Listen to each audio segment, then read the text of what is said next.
Hello guys, good afternoon. তো চলে আসলাম আবার আজকে আমি কি রান্না করেছি সেটাই তোমাদের সঙ্গে শেয়ার করার জন্য। তো চলো দেখে নাও কি কি করেছি। তো দেখো, ভাত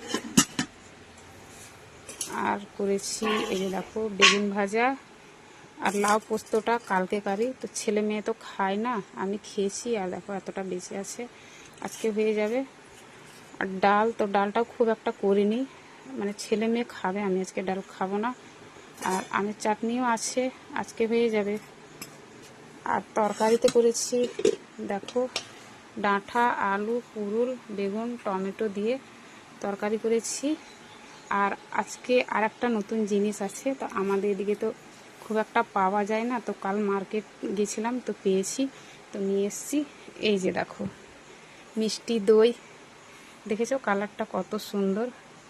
তো জানি না মানে খেতে ভালো লাগবে কি লাগবে না, খেয়ে দেখা যাবে যে মিষ্টি আছে কি না, কেন আমাদের এদিককার মিষ্টি দই খুব একটা ভালো পাওয়া যায় না।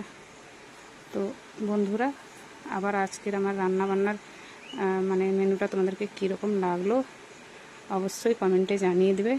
তো এখনকার মতো ভিডিওটা এ পর্যন্তই। সবাই ভালো থেকো, সুস্থ থেকো, টাটা।